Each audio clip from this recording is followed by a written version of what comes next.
Good morning, afternoon, or evening, whatever it is for you. I'm Cyclo, and this is Let's Play Train Simulator. We're going to go ahead and start the first of our really long scenarios today. Now, this is not 120 minutes as advertised. This is actually a shorter scenario than it's advertised. This is actually more about a 70-minute drive, maybe 75 minutes if you take your time, or even 80. And I should also caution as well, even though I have a really good computer, I've noticed that there is some lag as you enter San Bernardino on this scenario. See what I mean when I'm playing this scenario? I'm going to leave the lag in that you see in that scenario. But I did have multiple runs on this, and one time it was about a 15-20 second period of lag.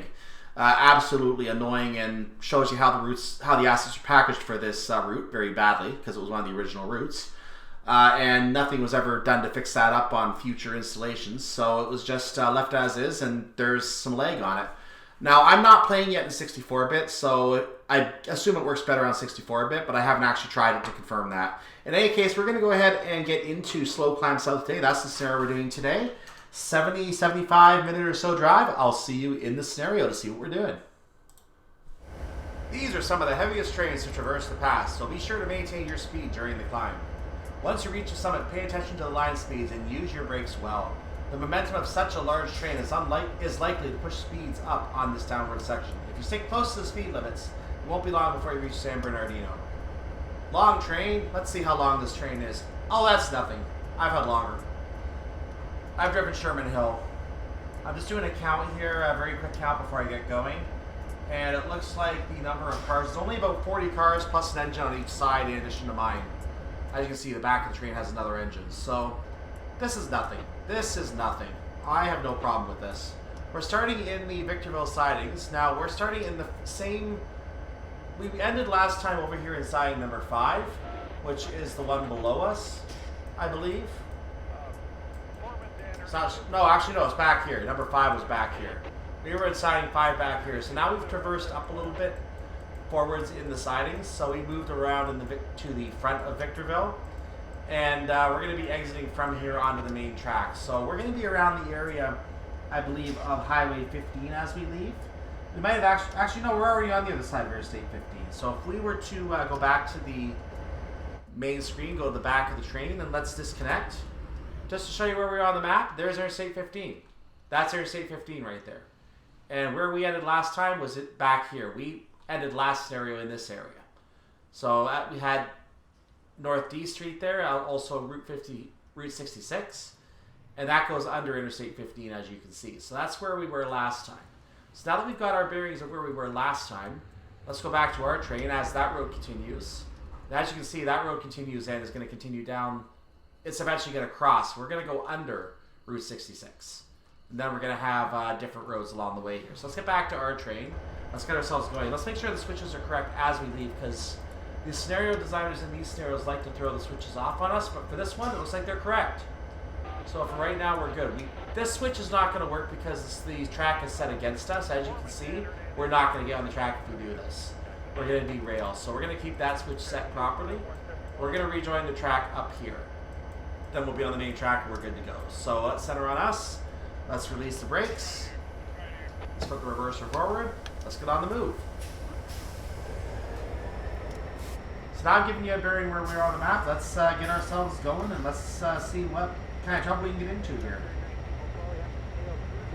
So yeah, we are in the main community of Victorville right now. And right now we are limited to a 15-mile-per-hour speed limit. Only because we're in the sidings, otherwise we'd be going a lot faster. And since I'm in the sidings, I'm going to go ahead and put the brakes on at a 2%. I'm going to throttle against the brakes, because that gives me a better speed basis than just dropping the speed right off completely. As I'm about to speed immediately.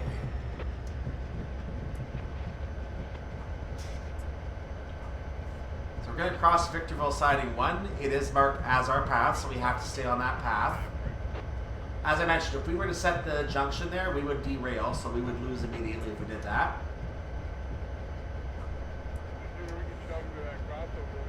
And our point is only 0.2 of a mile away. So after that, we're going to go to the Cajon North track, which is out of sight. I can't see it. Where is it? I have no idea where that is.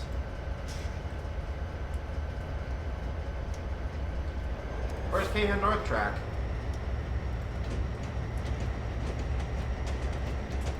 Oh. Oh, there it is. 22.83 miles away. All the way up there. We're going to be making a sharp right at some point, as you can tell. So let's turn that off. And we'll get in the cab for this drive. So we're about to cross under D Street.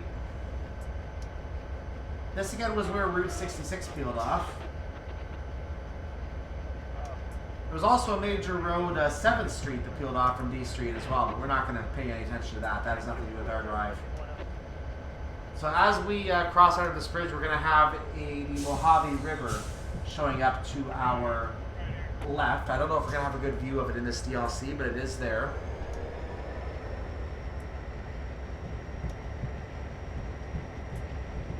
And then as we cross under this bridge as well, as we get to beyond the rocks here, we're going to come upon the Mojave Narrows Regional Park. And this goes through the area known as Frost. So this area is going to be going for a little while here, and hopefully I can get up to speed by that point, but I'm not convinced I'm going to be able to, because we're still going to be in the yard for quite a while here. In fact, we're still crossing this track, which I don't know if I even tuned it for.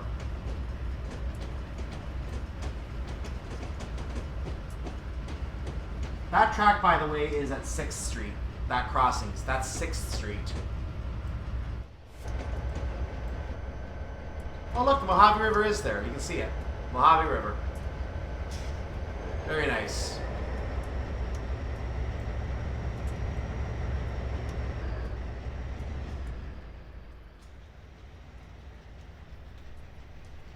I like how the water is moving here too. This is very nice.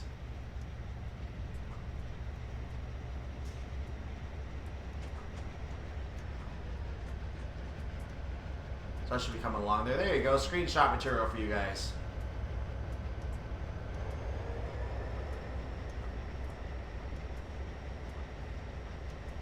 I aim to please.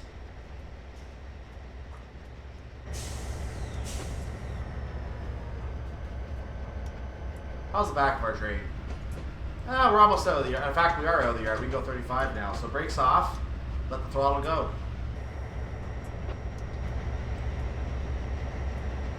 There's some farmland, looks like, over to that side.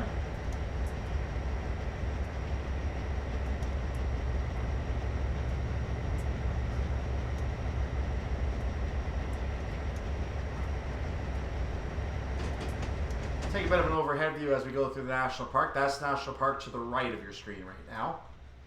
Doesn't look like much. Admittedly, it doesn't look like much.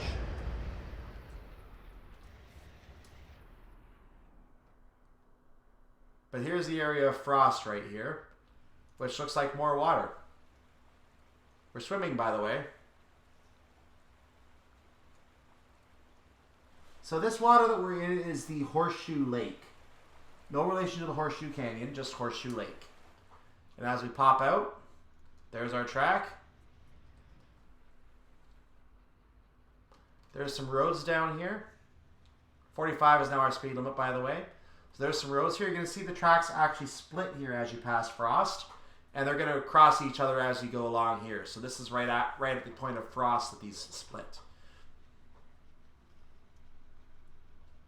And the road, by the way, is named Horseshoe Lane.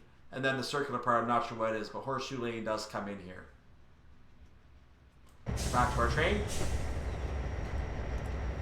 And there's where the track splits off. So you can see the... we're now coming to the track split off, as you can see coming up here. I'll hide this for a moment. Our speed is doing well, so yeah, I can hide that for a moment. And there's the split I was just talking about.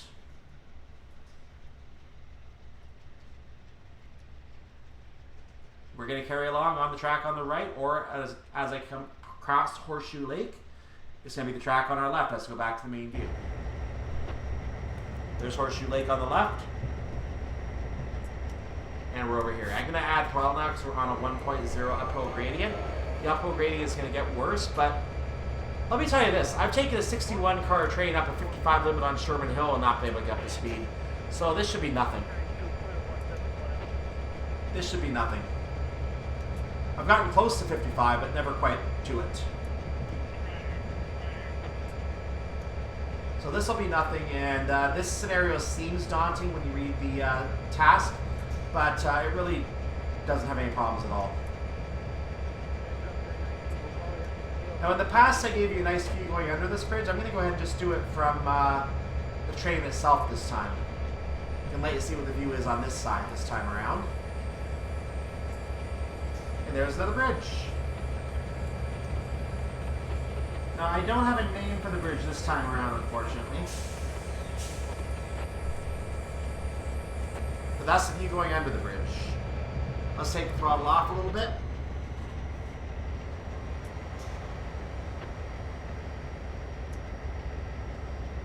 Kemper Campbell Ranch Road, by the way, is to our right. So we'll try so you get a good view of that here. There it is right there. Again, looks like a dirt road in this CLC, but hey.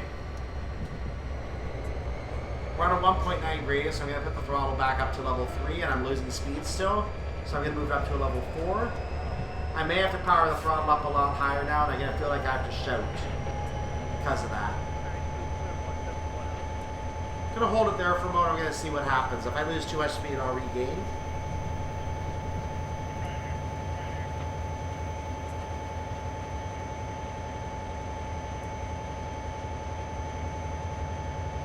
I might have misspoken about the road earlier. It's actually Santa Fe Avenue.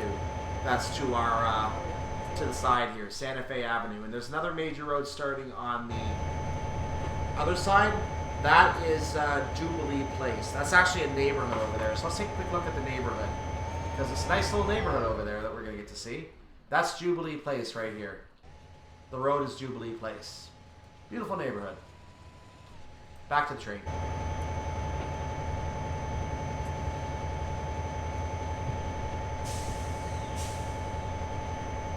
There's not a lot of landscapes in this area, things to landscape in this area. There's a Goodyear plant of some sort located up here. That might be it right there, actually. So I believe that's the Goodyear coming up. Or the Goodyear might be a little further down. I'm not 100% sure, to be honest with you. Might even be too far from the track. All I know is there's a tire place down here somewhere.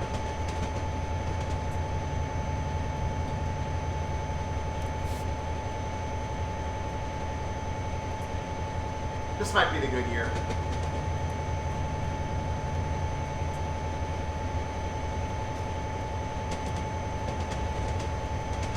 Crossing over a bridge, by the way. I think that's a service road. That road doesn't mean anything to us.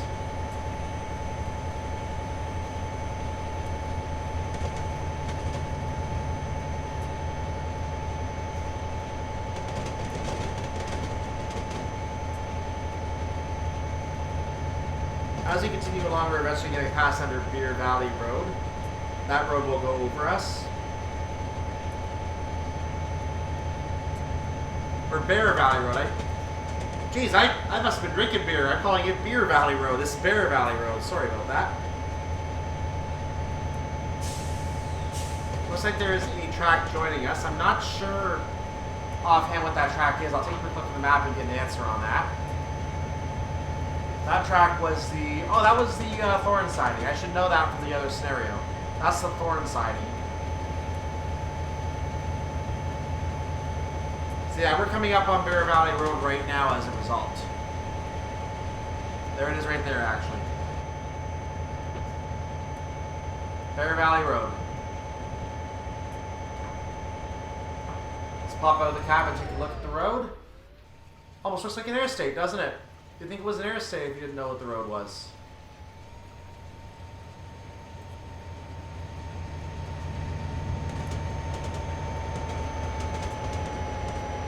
There you go. I'm speeding. I'm trying too much to get you good screenshots. I'm speeding. Whoops. Well, that's a minor thing, so I'm not too worried.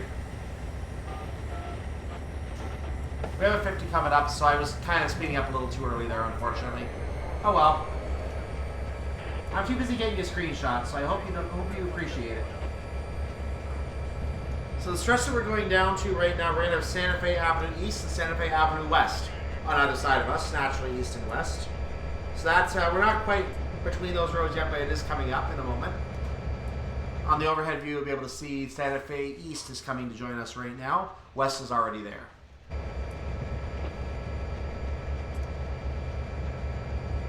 We're going to continue like that for a little while. Then Santa Fe West is going to head across Hesperia Road, and we're going to turn with Santa Fe Avenue East to the left. Hesperia Road will then be joining us on the left. Or on the right, rather. So now we're in the 50, we can speed up a little bit again. Let's take a look. We're still between the Santa Fe Avenues.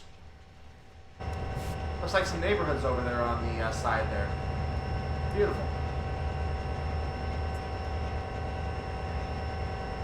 And indeed, looking at the Google map, there are a lot of roads over in that area on the Google map too. So that is a little bit of a neighborhood area.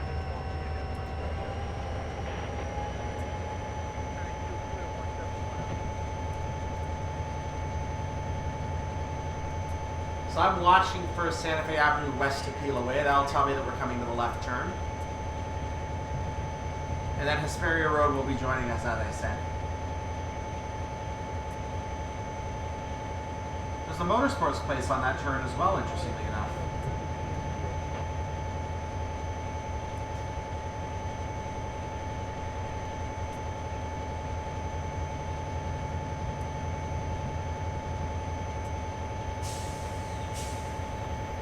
Hey, train coming. Number 18.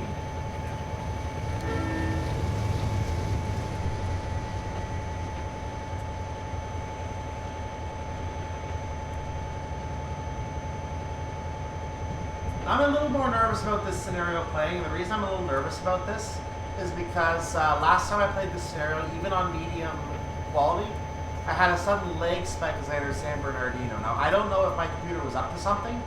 We'll find out when I enter San Bernardino this time if we have that massive lag spike, and if I do, A, I'm going to cut it out, and B, we know that there is something wrong with San Bernardino.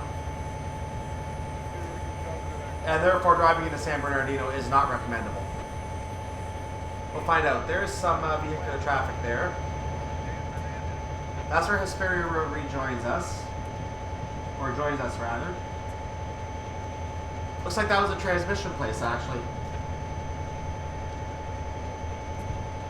So looking at the alignment right now, you see that the other road is pulled away, or at least the Santa Fe Avenue East has turned into a dirt road at this point, is the best way to put it.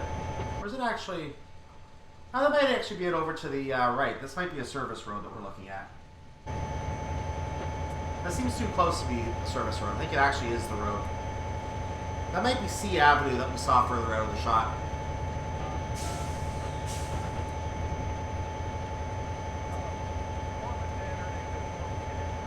So we're going to continue between these two roads for a while. There's going to be some additional tracks coming out at this point.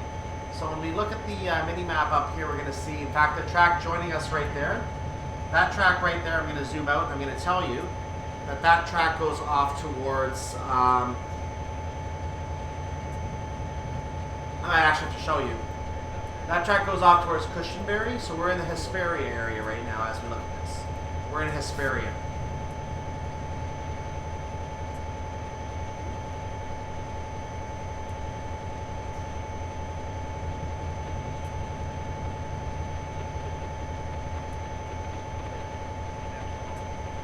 And that track is joining us right now, as you can see.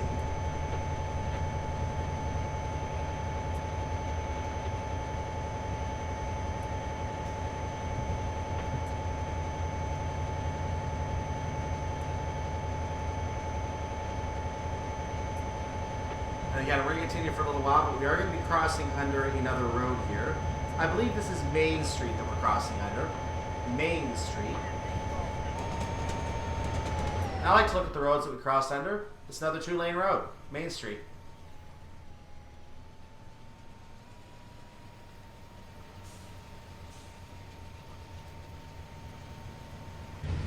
Oops, I meant to actually give you a screenshot there. Sorry, my bad.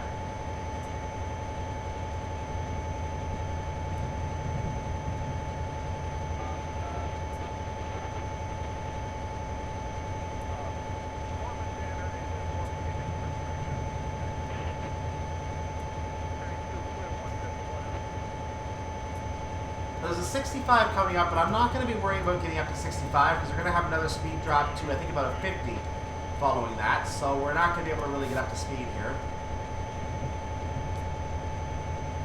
Not much point to that 65.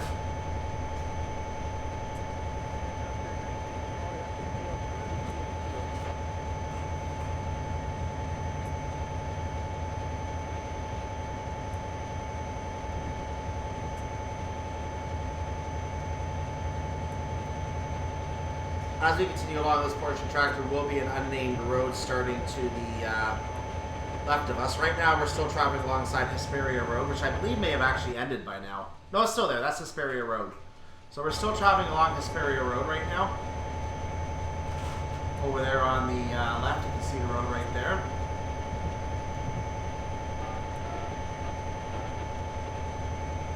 Some houses along it. And there, Hesperia Road has turned off, so now there's other roads coming along there.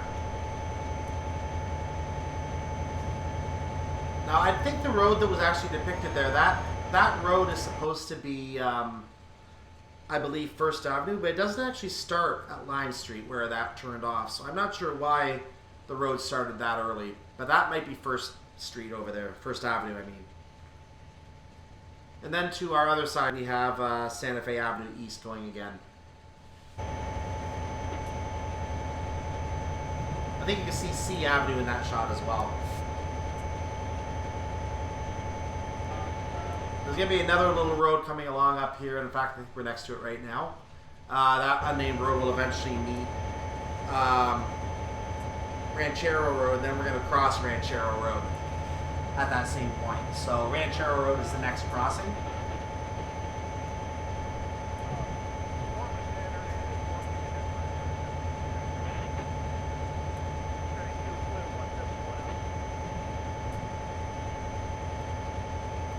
Might be able to see the crossing ahead here. We have our green signal. And as you can see, checking the alignment, we are still going kind of southwest right now.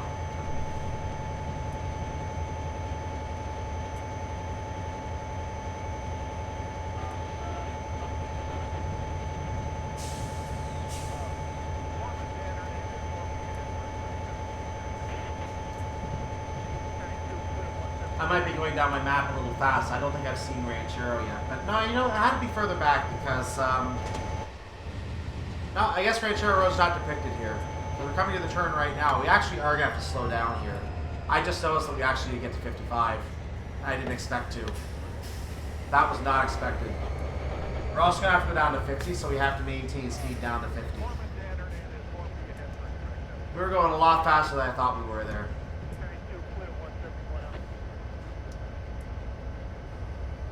Who, me? Speed? Never. Back to our side view, you can see we're still going down in that direction. See, I must have gone down my track a little fast because on the map, because Ranchero Road, we should have crossed it by now, but I'm not at the turn that I was at on my map yet. So that turn is coming up right now.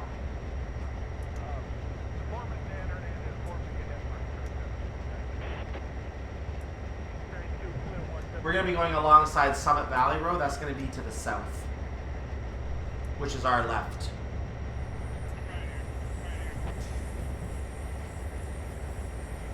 And that road should be coming to join us momentarily.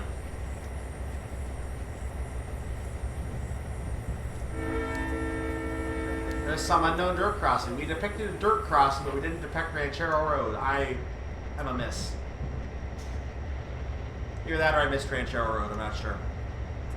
I'll figure it out.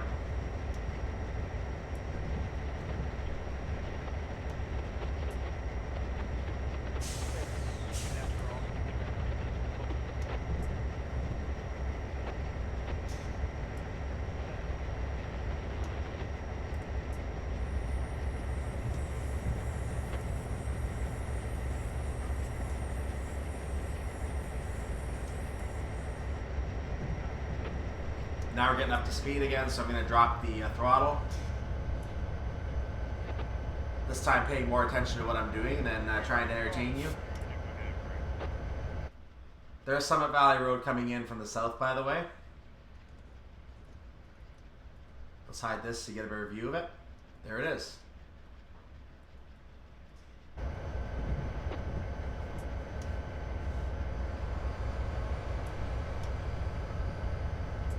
We're going to be alongside this road for a little while. We're not really going to have anything to talk about for a little while here either. We're just going to go. I missed what train that was. That was 23. Train 23. Nice overhead view of the second train. Yeah, this is kind of like a feature bland area that we're in right now. We're just going to go alongside Summit Valley Road. Eventually the road's going to peel away. The Pandora Nursery is going to be somewhere in the gap in between Ponderosa Nursery. And then we're going to get into the Cajon Pass area itself after that. So we're going to get into the really fun section after that.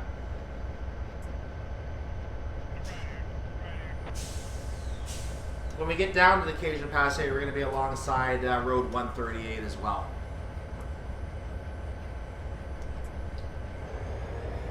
The climb has started to slow us down a little bit, so I'm going to put the throttle back up. We're at a 1.6 right now, which is the maximum gradient on this side of the Cajon Pass.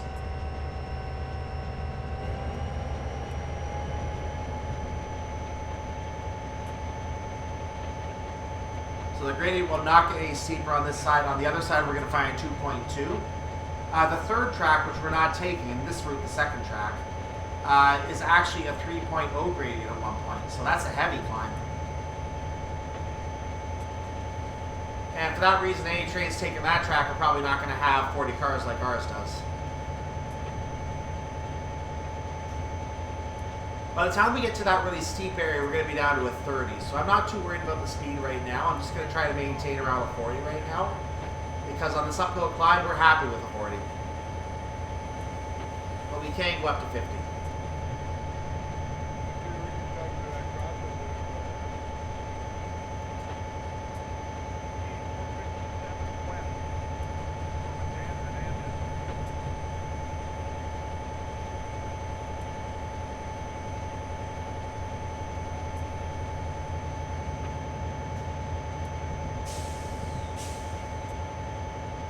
Oh, some cinematic camera views.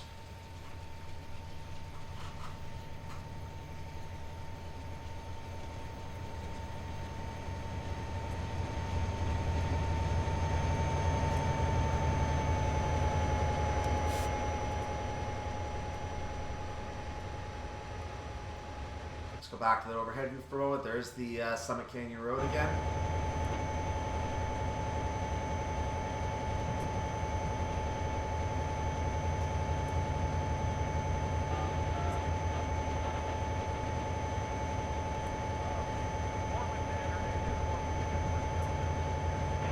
I know people are going to ask me as I continue to do this, what is the purpose of what you're doing these videos for? The purpose of these videos is actually to show off all the various scenarios that are part of the main game and to give you an idea of what happens in the main game. Now, some of these scenarios are not able to be completed as designed. They are buggy. And I am going to try to show off some of the fixed versions of the scenarios that are available in the workshop in those cases, or I may try to fix them myself if I know how. Again, I'm still a novice at workshop stuff, so I can't really promise that. The only one I've done so far is the Midnight Magnet, and it's still not perfect. What I'm going to do is I'm going to try to show off all the scenarios that are complete. We'll show off the ones that aren't and show you where to find the ones that are not able to be done otherwise. And then I'm going to go ahead and eventually show off some workshop content in addition to all the DLC content that I have. Now, it's worth noting that I have a lot of DLC content. I could do this without workshop if I wanted to, but I feel because I want to enhance your experience on the route, I want to show off additional scenarios that take place on the route that are not part of the base game. That way you get to see some other ways to play the game, to play scenarios on the route, some different ways of looking at things. For example, when I did the earlier did the suburban Glasgow route, I brought in a workshop scenario from Green Dragon 32 called After the Storm. And that gave us a starting point at Exhibition Center, which is otherwise not seen in the scenarios in the DLC. And then we did a bit of a circle, which was my idea, by the way. I'll take credit for the idea. We did a bit of a circle, And we ended up back at Exhibition Center on the other side of the station, and we would have continued on to Anderson, except that Anderson does not exist in DLC. The DLC ends in the tunnel. So we had that little bit of a different way to do the scenario, and it actually was really nice. I really enjoyed playing that. So there are good workshop scenarios out there. If you find the good designers, you can find a lot of content on some of the good designers, and they'll keep you playing for hours. Like, a single DLC has 5-10 scenarios in it. In the case of a local DLC, might only have 3, 2, or even 1. Sometimes even no scenarios. But there are people out there who have 300, 400, or 500 scenarios in their list. Not Silent is one of them. AgSeeg does a lot of BNSF stuff, which I have to edit if I'm going to play, unfortunately. And I know that High Iron Simulations, that Gary guy, I can't say his last name, but Gary, he has a lot of free scenarios in the workshop as well that you can play. And he does the scenario packs, the paid scenario packs that you pay $10 for, or $9 for, whatever the cost is, depending on your currency, of course. He does those paid scenario packs, but there are a lot of free scenarios in the workshop as well. And he visits a lot of the older routes in those free scenarios. So you can find some good ways to extend your play on those older routes. In addition to scenario packs that you can actually buy. And there are train and driver scenario packs as well. You can go to sites like Just Trains and get some other scenario packs that come from other sources. If you're familiar with foreign languages like German or Russian, even there's a Russian train simulator site. You can find sites named to those languages. You can find routes from those areas in those languages. I'd love to see English versions of them, to be honest.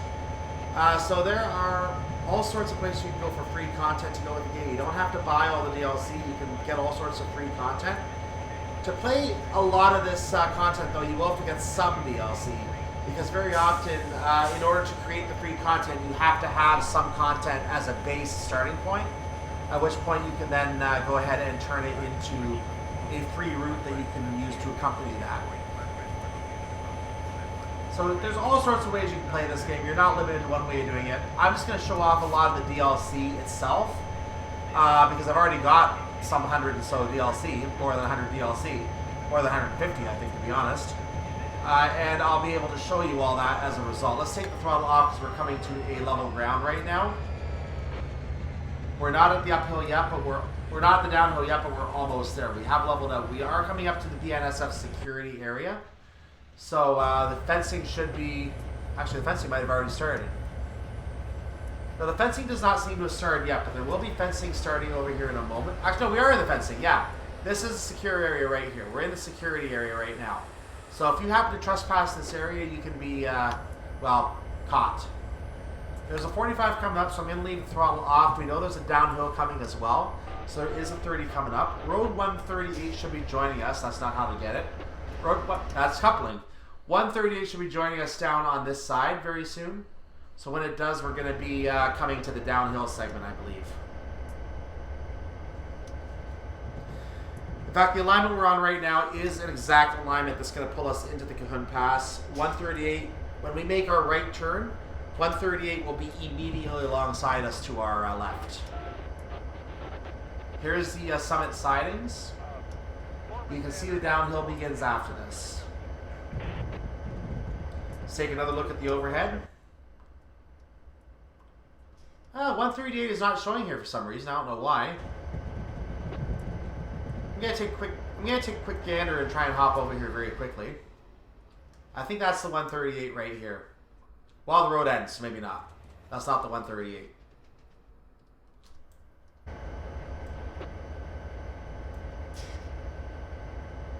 Anyway, here's the turn, and wherever the 138 is, it's obviously not in our map because it should be showing up right here. So the 138 is not depicted here, unfortunately. Nothing we can do about that. 138 isn't here. We'll see the 138 later anyway, so I think we have to cross under it at one point. So there's a 40 coming up. We are under 40, so we're okay for right now. But the downhill is starting. We are going to gain speed soon. 0.5 gradient, that will only go up.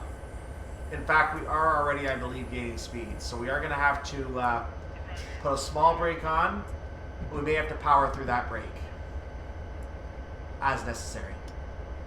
We're maintaining 37.5 right now, but you can see the downhill really gets steep. 2.2 gradient is coming up. There is the other track splitting off, so you can see there's 2 tracks here. Union Pacific track, by the way, that track on the left, right is the Union Pacific track. It will at one point be joining alongside us. Let's pop over there for a second, take a quick look at the Union Pacific track. There it is right there. And if we were to continue in this direction, you see that it ends at a stub up here, because the Union Pacific track is not part of our DLC. So up here, we may not get far enough. I might be too far ahead. Yeah, we're not going to be able to see it. But if I go back to the mini-map, you'll be able to see that if we follow it, it ends at a buffer up here, and that goes towards Falan. So there you go. We are gaining speed on this 2.2 very heavily now, so I'm putting some brakes on. Ignore that tooltip that you saw. That was nothing important. So 5% brake will do for right now. We actually come up on 30. I have to really hit the brakes. So 15% brake application should do the job, I believe. It's actually not bringing me off as much as I expected it would at this point. Notice the other track is on a lower elevation on the right, on the left now. I'm going to put more brakes on. I need them.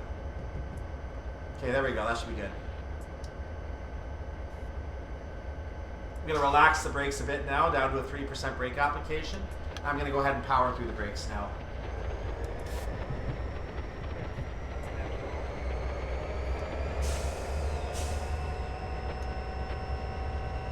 In fact, I did not think I was going to be losing that much speed, so I'm a little puzzled right now. Okay, you know what? This is not working. I'm going to take the brakes off. That was not a good idea.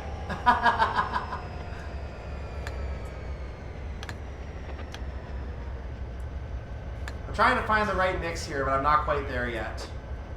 3% brake seems to be helping. I'm bumping up to about a 4.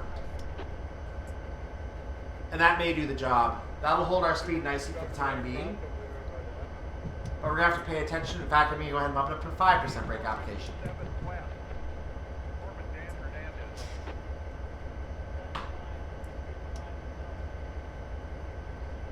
So there are various roads that we're going to be seeing along the way here. I'm not going to try and give you too much information on those roads, other than to say that we're going to be passing highway, or rather Interstate 15 again at some point. And I will point that out when we do.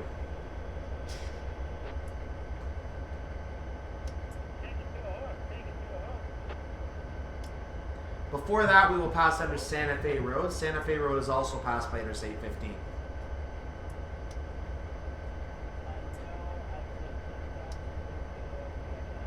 We are coming up, I believe, nearby on Hill 582. 582, I'm going to get the information on that for because that's on a different page in my documents here.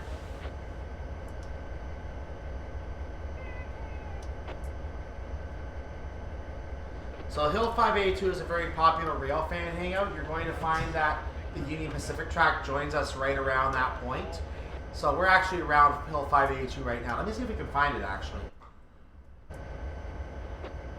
I don't know if I'm going to be able to find it, but it's actually over here to the south. That could be it right here, actually. This could be Hill 582 right here, for all I know.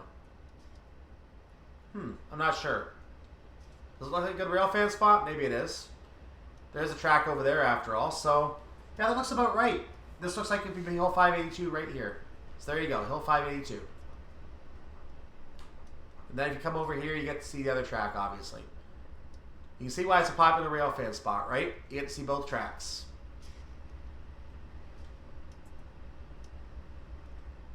And if we come over here, we're going to come back across that track right now. This is the other track. Hey, look, train coming down this track. Number 33. If you zoom out, you can actually see it coming down that track. We were going fast enough that we didn't see it. So we're coming up on a couple tunnels here. These tunnels were removed, by the way, in 2008. So these tunnels no longer exist. This is tunnel 1, tunnel number 1. And after that is tunnel number 2. Now the reason these tunnels were taken out, I believe, is because we have the second track that was created in this area. So they instead of boring another tunnel, they just got rid of the tunnel completely.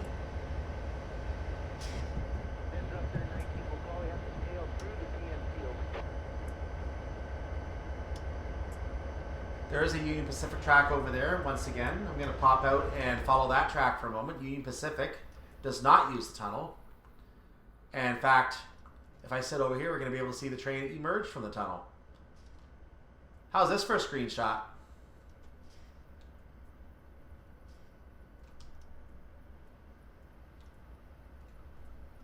Get your camera ready.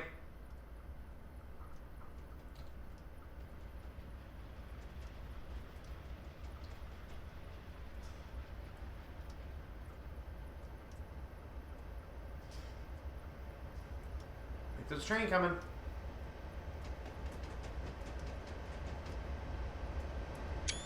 There you go.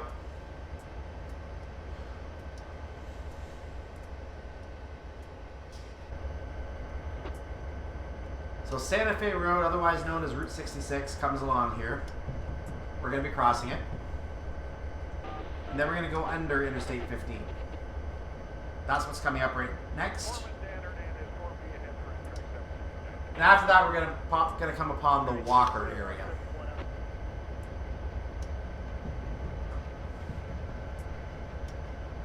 Between the two roads, by the way, this is number 66 right now, I believe. That's a very ugly looking number 66, but apparently it is. We're going to have the A-Ray, the former Al Ray Pass, and it was named for the track supervisor Al Ray, removed in 1972. Up there is obviously Interstate 15, because I mentioned we go under Interstate 15, so that's it.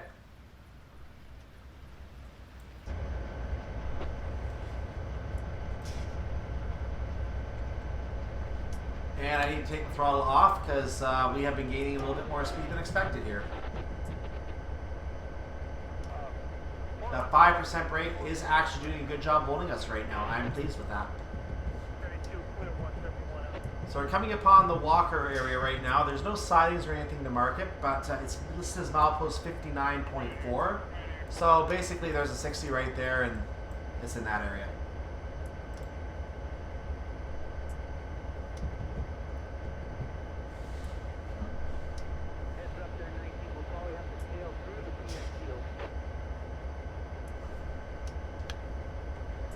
Throttle back on. There's the 60 mile post. I think that's around where Walker is. So my map might be a little out of reenacted with the 59.4 marker. We've now done the Cajon North track checkpoint. So our next checkpoint is at San Bernardino. All the way over there. 22 miles away. It's referred to as SanBar, not SanBar, which I find interesting. Throttle off, please, because you're about to speed. So we're about to go around Steins Hill. Let's go over to Steins Hill. I'm going to get a view from the air here, and that's actually not the kind of view I wanted. Let's head down this direction. So apparently this is supposed to be Steins Hill as you come around the curve here. I don't see much of a hill. Do you? Oh, maybe there is a little hill. There's the hill. This is Steins Hill. There you go, Steins Hill. This was named for the noted rail photographer Richard Steinheimer. I'm going to assume he came and did photography from this hill. So I'm going to assume that's why it's called Steins Hill. And as you see, there's a nice good view all around here of the track as it circles around. So you can't blame him for liking this hill. Also, there's a branch of the track that veered off to the left at this point. That was removed in 1977. It was the original line from 1913. So that was removed in 1977. It did rejoin after the right turn up ahead. So it did rejoin our alignment after the right turn.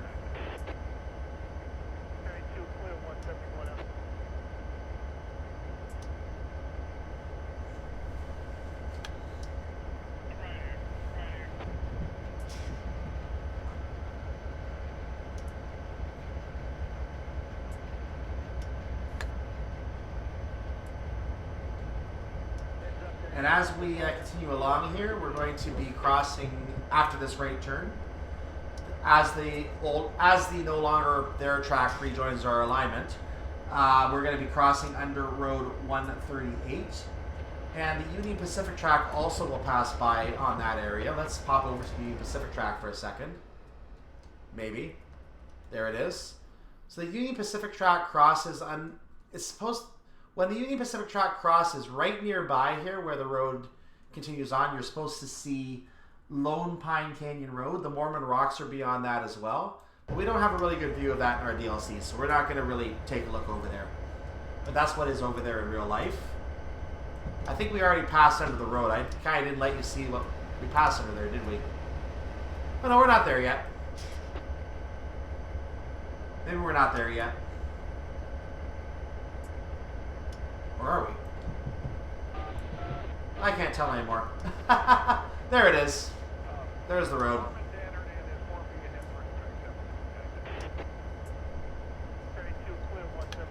We're coming in with 35, so I'm going to go ahead and power up a little bit here.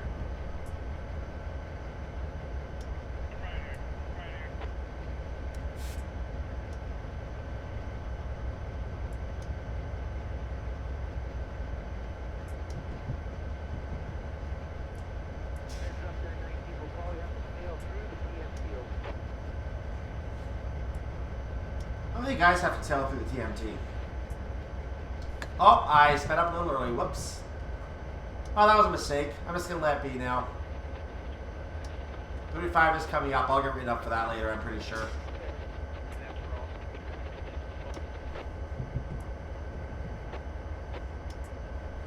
Yeah, we're not going to be speeding anymore by this point.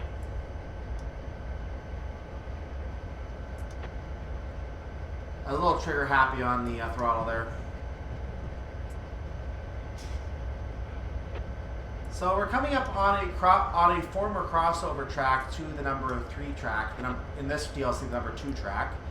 That track, the crossover track, was removed in 1948. So here's the track over here under the highway for number 3. There was a crossover track right in this area here somewhere. It was removed again in 1948. So I'm trying to see in the vegetation, and we had a little lag there. Trying to see in the vegetation if there's any idea where that is. I can't really tell. There's just a dirt road here, so I don't know where that crossover track exactly was, but it was in this area.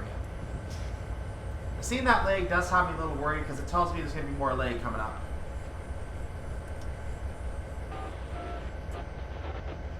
Whoa! Okay, I am speeding again.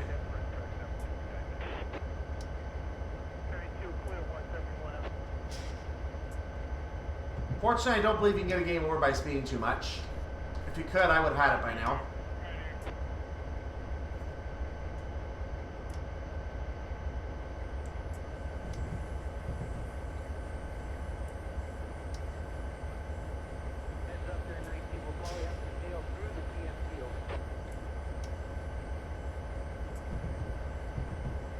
They're assuming I'm a new guy anyway. I don't know the track yet, according to them. So we are coming up now on Sullivan's Curve. Let's again pop out. And you can see why it's called a curve. So there's a 1913 line that made the curve sharper. It actually came in a little bit more on this path, closer to that rock you see there. That curve was removed in 1977 because the trains of the current day weren't able to handle that curve very well. So Sullivan's Curve obviously had to be realigned.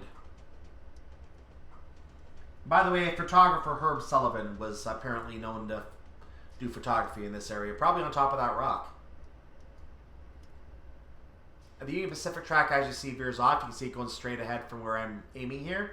So the Union Pacific track heads off in that direction. It will rejoin us a little further along Route 66.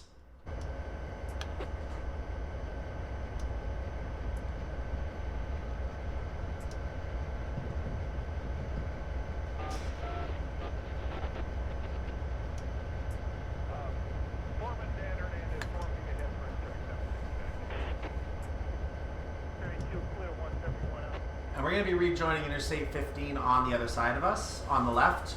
So when we get to the point where Interstate 15 rejoins us, I'm going to try and give you an overhead view. because there's going to be an exit in that area. I want to see how it looks on the map. But the interstate exit is for exit 189 Cajon Road. That does not cross the track, but it does come alongside the track as Route 66.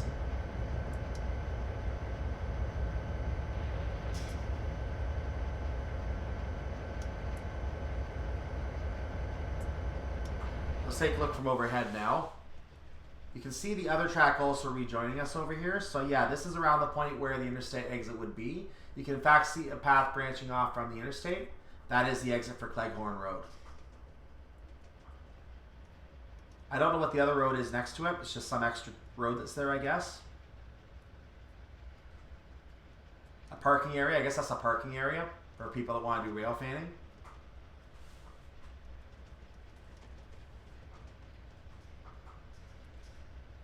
And there's the evidence of the exit. So it's not very well done, unlike the other one earlier near Barstow. But they tried. They tried. And I can see the that coming off the top of the screen right now. You can see the part where theoretically you turn off the highway. The other road goes back towards the highway. That's the entrance back onto the highway. Cajon Road is now alongside us.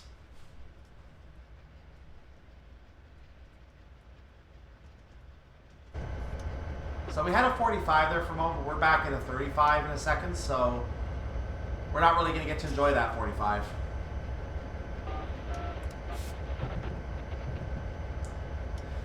So those two highways are going to continue to the left of us for a little while. Then we're going to veer off to the right, as you can see up ahead. Our alignment is not quite straight down yet, but we are going to be going straight down. I swore I brought the speed under the speed limit. What are you doing? What are you doing, throttle? Don't overdo it. Okay, this hill is really getting my number today. My initial run, I only had 2 speeding penalties. This is more speeding penalties. You're seeing a worse run. It's a shame that I had some lag and I had to redo this. I'm just in a bit of a hurry today, I guess. I do have some shopping I want to do, so I kind of am trying to rush this. Which is evidenced by the fact I'm speeding.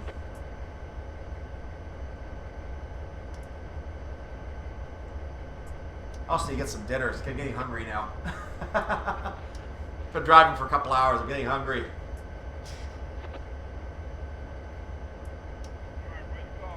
If you're wondering what I mean by that, the scenario that you saw before this, I actually played that in the same session. So when I say I've been driving for a couple hours, I had to do that one twice, as I mentioned on that video.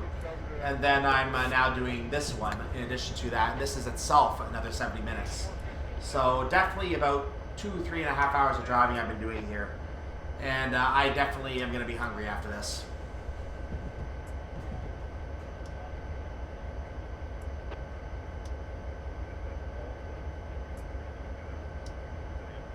So doing me some shopping and getting myself some grub.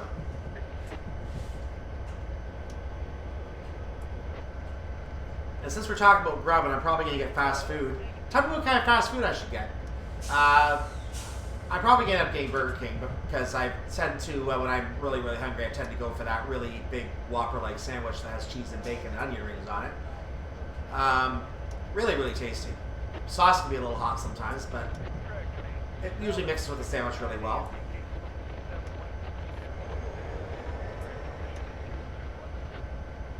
The gradient is shallowing out a little bit. We're on a 1.8 gradient right now. So yeah, tell me what your favorite fast food is. I know in Canada we have McDonald's, we have the Arby's, the meat.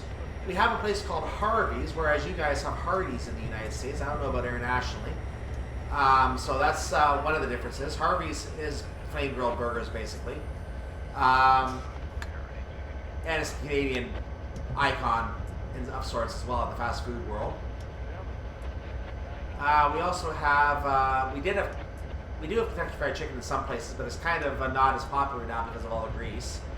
But there is still a little bit of KFC around some of the cities in Canada. The main one here actually closed a few years ago, so there's just another one located somewhere else now. What else do we have? Those are the main ones. There is a Popeyes in our city, interestingly enough. I have eaten there before. Not since COVID started. There's Taco Bell, of course. I can't forget Taco Bell. So yeah, name anything that I've named or anything that you like. Like White Castle maybe is your favorite. I don't know. You tell me what your favorite fast food is. I'd love to know what you guys like to eat when you are too lazy to cook.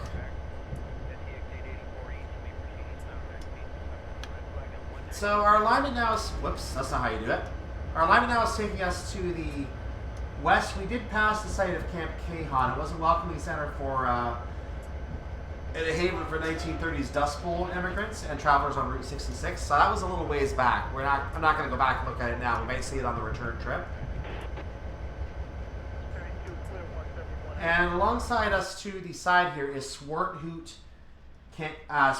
Canyon Road. That came off from Route 66. It is now traveling alongside us. It might have actually, it's going to be crossing us at some point up ahead, I believe. Or we'll be crossing it, one or the other.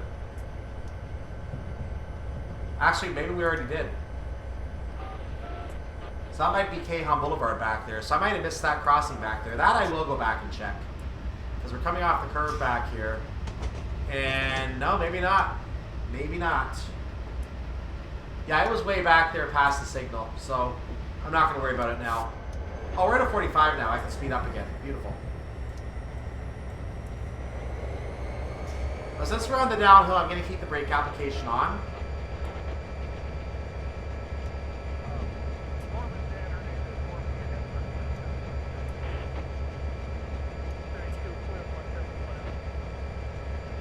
And now, based on the trajectory we're on right now, we're coming around to the south, going south into the east again. We're passing the Blue Cut.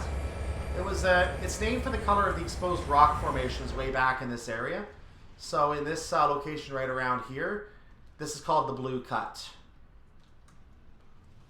Somewhere in that area right there. I think it's this right here, actually, that's supposed to reference.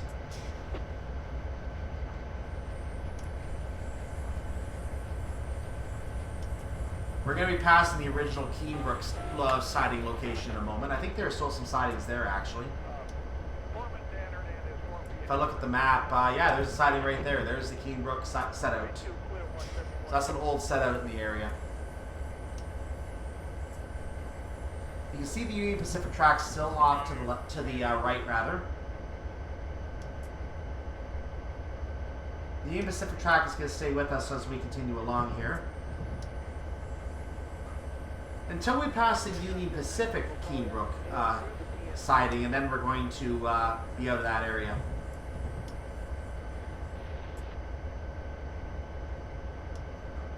It's going to be somewhere after our milepost 69 that we pass the CP Keenbrook siding.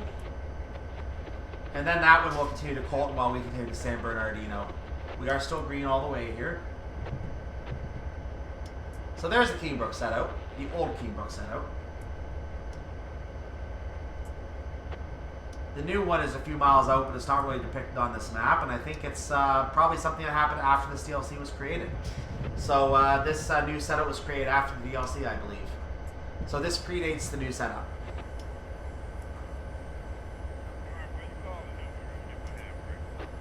And this location was in the Steam and Water day, in the Steam days. There was a station and water stop at Keenbrook. So there was a station at that Keenbrook set out. That set out, of course, no longer exists, but if a Steam version of the route is ever created, that can be utilized. And for all I know, it might be created. Something of note as well is there is an updated version of Cajon Pass created. Unfortunately, the updated version of Cajon Pass uses things from Stevens Pass, so unfortunately I cannot show you the updated Cajon Pass. I'm not able to acquire Stevens Pass. Now, if Dovetail Games were to reach out to me to offer me Stevens Pass so that I could show you the newer Cajon Pass, I'd be happy to do that. But unless Dovetail Games reaches out to me, there's nothing I can do to show you that, so please don't ask me to show off the updated Cajon Pass. I cannot do it. I literally cannot do it. Now, if you yourself have Stevens Pass and you want to share your collection with me so that I can look up and share the route myself, that is something I might be able to do. and I may be able to show it off that way. So you'd have to turn on family sharing for me to do that. But at that point, I could perhaps show off the Cajon Pass. So if you have that and you want to give me the ability to show that off, or even if you at DTG want to give me that access to do that, please let me know. I will assume such access is temporary, whoever does it.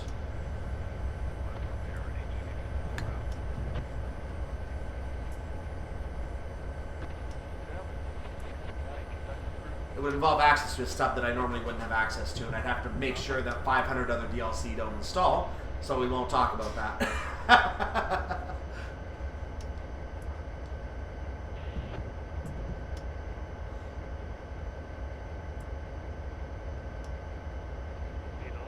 So I'm going to maintain the speed a few under the speed limit, because I've had enough speeding penalties already, to be honest with you. I don't want to speed anymore.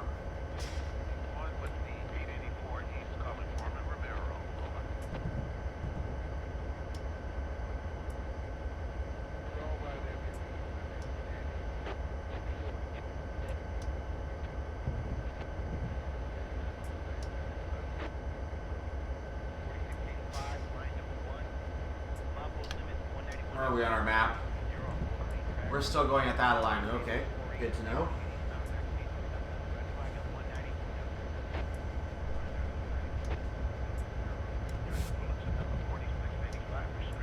Having a little bit more of a difficult time finding the spot I want on my map right now.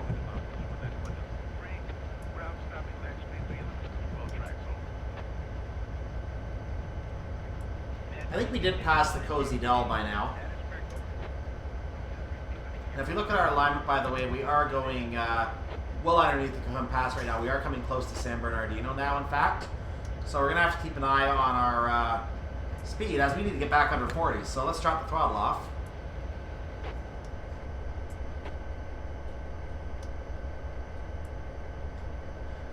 I think we're past the current Keenbrook at this point. The current Keenbrook does have a siding, of course, but we're not going to see that. What is this coming up here? Let's take a look. Center on me. Me. Devore. And you can see there's a third track that comes out here. So we're going to be 3-track, and we're going to go to a 4-track setup as we come into San Bernardino at this point.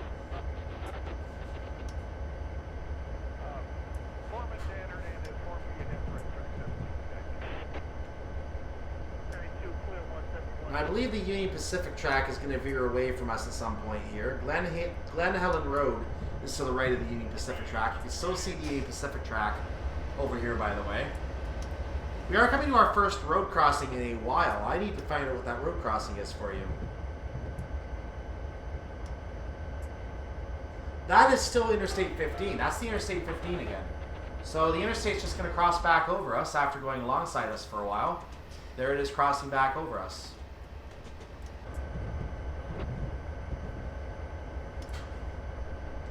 So you've seen a few exits on our side. Now it's going to cross us and it's going to leave us. It's going to go south. We're going to continue to be somewhat to the west or east. We are going to be crossing another road coming up. By the way, we're coming back into a 45, so I'll put a little bit of preemptive throttle on. So we're going to be coming up on Glen Helen Parkway as the next road. As we do, we're going to make a right here. I don't know if Glen Helen Parkway is depicted on our map. In fact, I don't think it is, because I'm not seeing it where I expected on this alignment, so I don't think it's depicted on our map. So we're not actually going to see it. It did go through the interstate area as well, so... Actually, maybe this is it. Yeah, that might be it, actually. That might be Glen Helen Parkway. Bit of a dirt road, but... If we look at the overhead map over here and go back and take a look... Preferably that way. If we go over here, you can see it curves and goes off in the distance here. So yeah, that might be Glen Helen Parkway. I think it is. So we're going to be making a right turn here. We're coming up to a 55, so it should be known we're getting close to our destination. So we're about 9 miles away, so we're not going to get a lot of fast speed time, but I will try and give us some time at this 55. Since we're still on a 2.0 gradient, I'm going to go ahead and just power through the throttle as I have been. there's no reason to increase too much. If I take the brakes off, I'm just going to keep gaining speed eternally, so I have to keep the brakes on. I have no option on that. So we're going to eventually make a left turn. We're going to leave the Union Pacific track at that point. If I look at the mini-map, you'll notice Union Pacific is verging off and continues on a different alignment. In fact, it ends over here at Palmdale, the Palmdale cutoff. So the Union Pacific track is going to leave us, and we're going to continue down into our destination.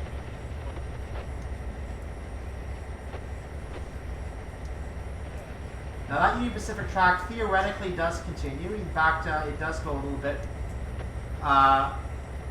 little bit distant from us, but then it does veer away and it does cross Cable Creek, and it goes at a different trajectory than we are. So it is a little bit off from where we are at that point.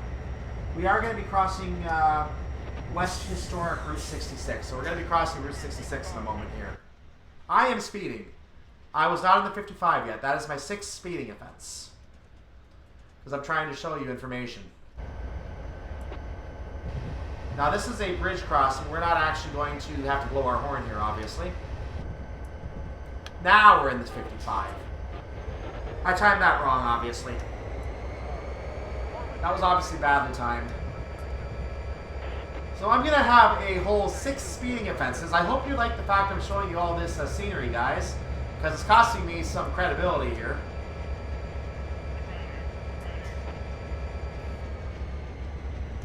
I'm not going to go up to all the way to 55 because I don't want to chance it. I do not want to chance it. Can I hold my speed here, please?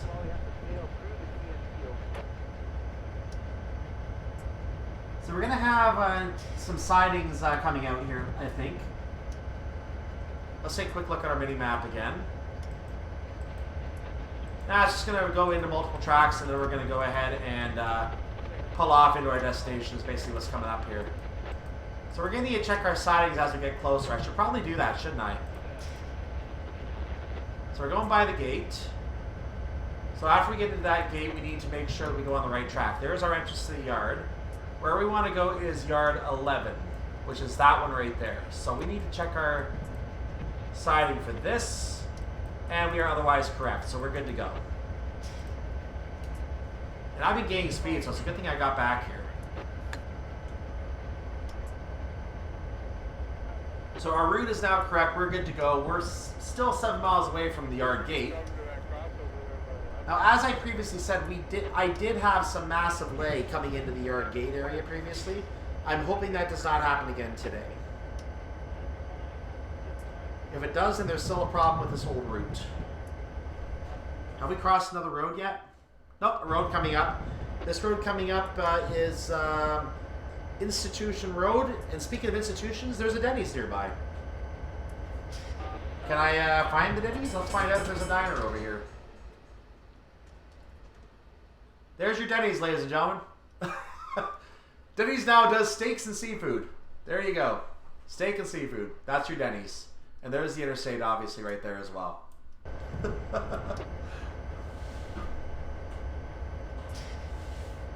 On the other side of the highway, there's actually Dairy Queen, but we're not going to go look at that. Burger King over there, too.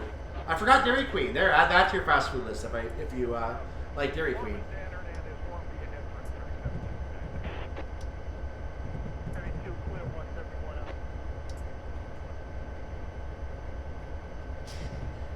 And we're going to just continue along here. The next road we're going to cross under is North Slate Street.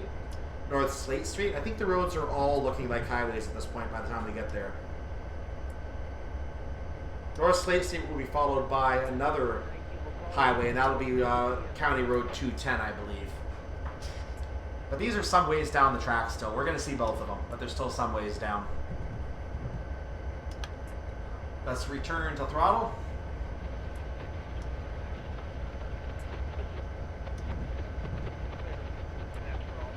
Meanwhile, what is this? Dried up riverbed. Beautiful. If you're wondering what that road is, that is Cajon Boulevard. Cajon Boulevard is to our right.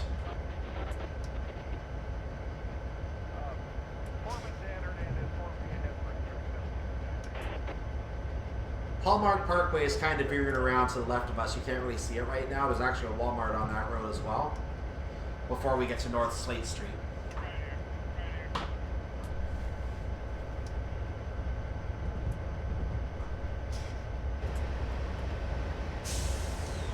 Yeah, somewhere over there is a big shopping center. There's a neighborhood over here. Very nice. And I imagine North Slate Street can't be too far away. If we bring up the map, we can't really see it yet. But there's that nice neighborhood I was talking about. Lots of roads over there. In fact, I know where that is. That's around Acapulco Street right now. That's, yeah, one of these diagonal streets is Acapulco Street. So that's around where we are right now.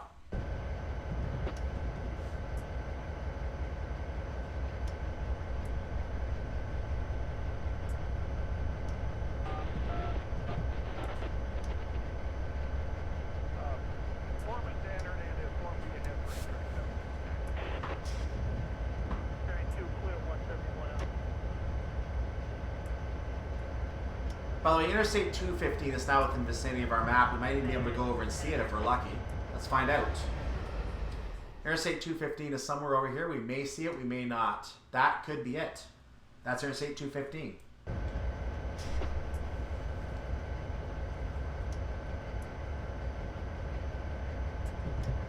So we're losing speed on a 2.2 gradient. Downhill, which is nice because 6% brake is holding the train very nicely. I'm going to put the throttle back up for a moment.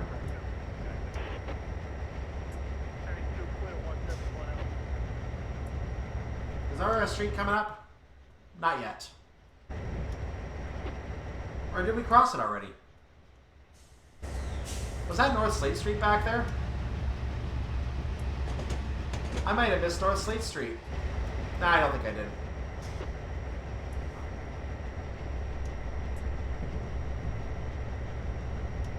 It's gotta be coming up. There it is right there. That's North Slate Street.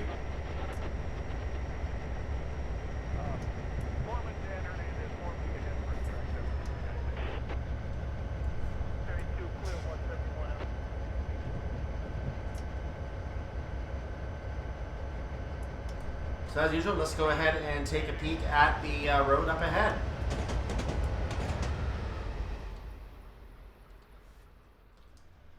There were some speed markers, by the way, down there. North Slate Street. Looks like an interstate, but it's North Slate Street.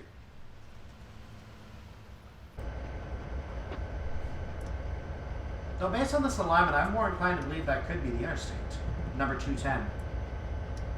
That comes off from Interstate 215. But the roads are very close together. I think we just passed a road back there. So these roads are very close together. Maybe I am wrong on that. Or maybe I'm right. This might be North Mount Vernon Avenue coming up here. We're then going to cross West Highland Avenue.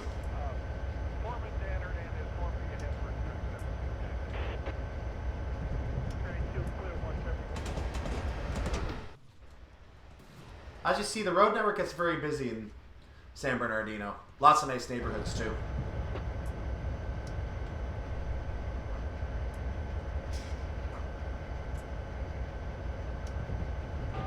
So we're going to be making a southern alignment in a moment. When we go south, as soon as we go due south, to catch you up on where we are, we're going to be crossing West Highland Avenue at the point that we... actually, no, that's before.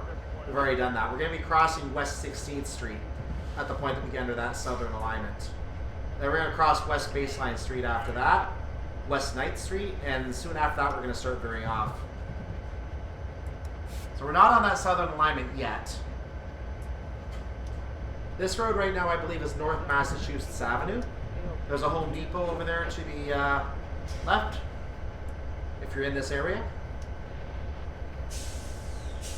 But it's on a different road, not on Massachusetts. So just for fun, let's go back to that road for a moment because we're going to come back here. We're going to turn down a road up here. Well, no, the road map ends. Never mind. Supposedly you're supposed to turn off here, but they didn't put the turn off completely. When you get back over here, you see the tracks again. So yeah, they didn't show the turn off I was expecting to see over there. this is now West 16th Street.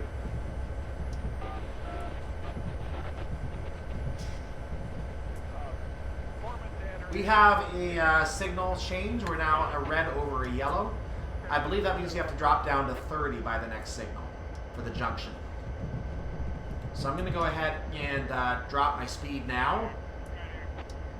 Seems as good a time as any to do it. Our distance is about 9/10 of a mile from the gate. So we're getting close.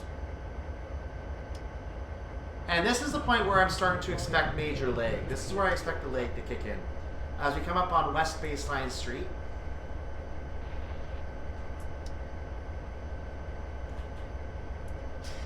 There, you just saw some lag, ladies and gentlemen.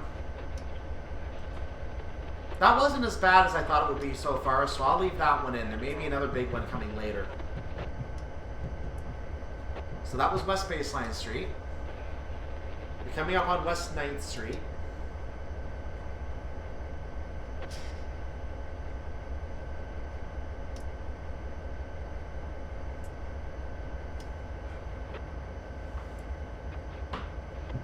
Let's do our goal check. Half a mile. I'm going way too slow at this point. I did not mean to go this slow. So I'm going to go ahead and speed back up. In fact, I'm going to take the brakes off at this point because the downhill is not really affecting us right now. So there's the 30 I was expecting. So this, I believe, is West 9th Street. Taking a quick look at our map. Yeah, we still have another road to go before the turn. So this is indeed definitely West 9th Street. Let's look at this lovely road. Beautiful.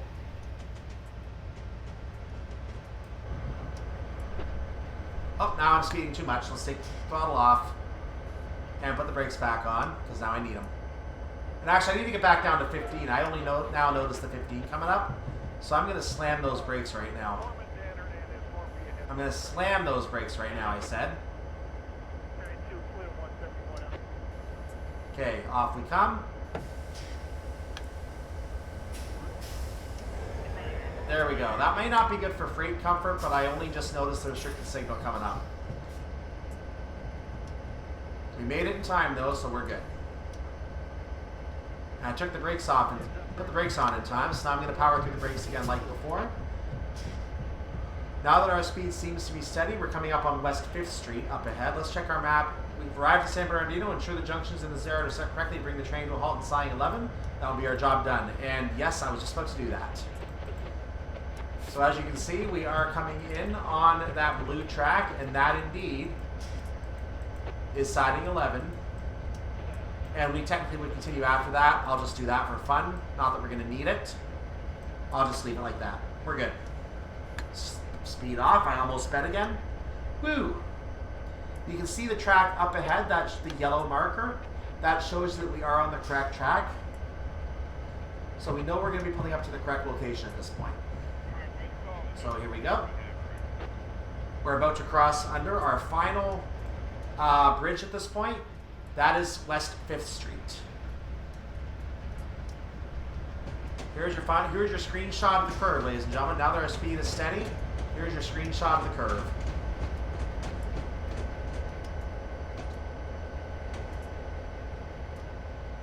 And by the way, that is an SD42 hanging out behind us. So the SD42 is a train we'll explore later. We're not going to explore it right now. Just wanted to throw that out there.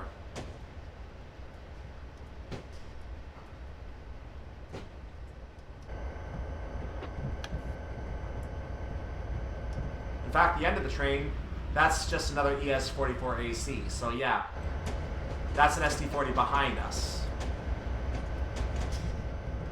So we are on the correct path. We should not be getting marked off here. If we do take the wrong path, it's a game over.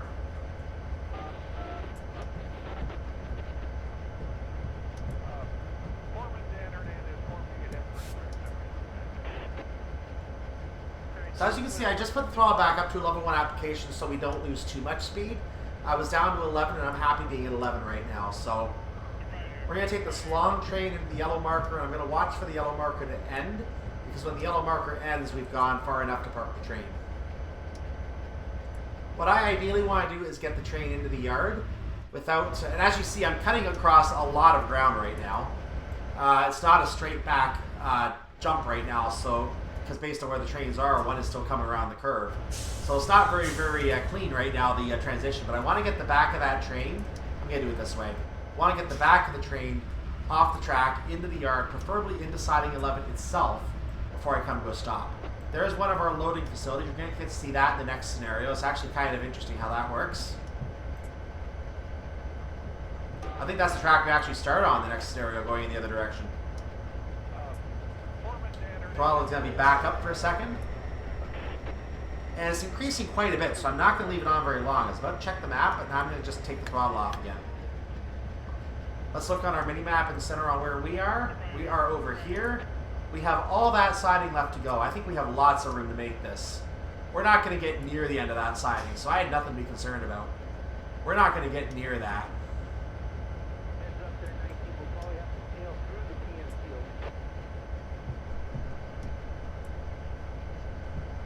Once again, we gotta check the end of the train. That's the side that I'm really concerned about. It's crossing the switch right now.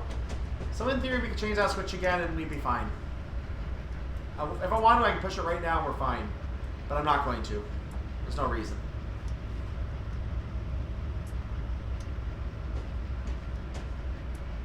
Check the front of the train, lots of room. So since we're coming into the yard here, I should point out that that road is North Mount Vernon Avenue. North Mount Vernon Avenue.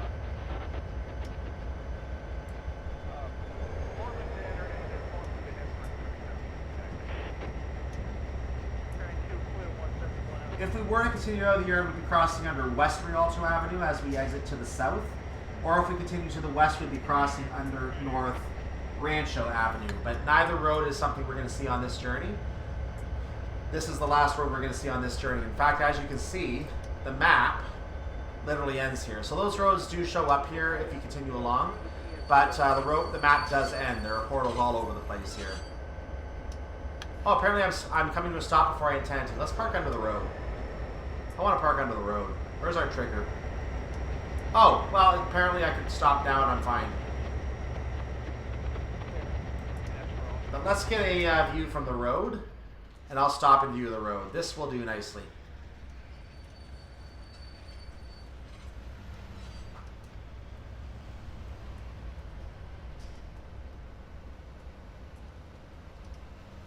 That'll do.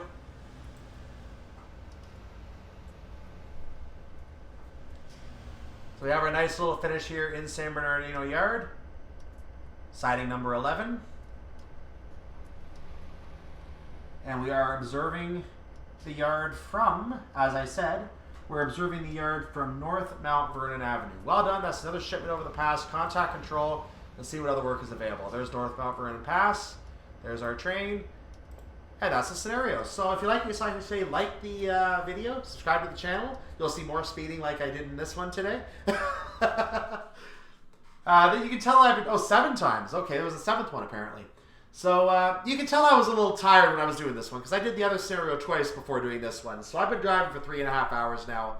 I'm ready to go eat something and go do some shopping and get some food. So I'm going to see you for the next scenario. And the next scenario is going to be the final ES44 AC scenario. It's going to show up as the 3rd one when I do the introduction next time. But we're going to be doing it next time, and that is the Splitter. This is a multi-mission scenario, so we're going to have multiple things to do in this scenario. We're going to take one train somewhere, we're going to take a different train somewhere else. So we got a bit of a long shift ahead in the next one, and that's why I'm not doing this one right now, because I want to break after that 3.5 hours of driving I just did. So I will see you next time for the Splitter. In the meantime, I hope that you enjoyed this video. Again, like and subscribe. I am Cyclone. I hope you have a wonderful day, evening, or night, whatever it is for you. I'm going to go get some food. I'll see you next time. Bye-bye.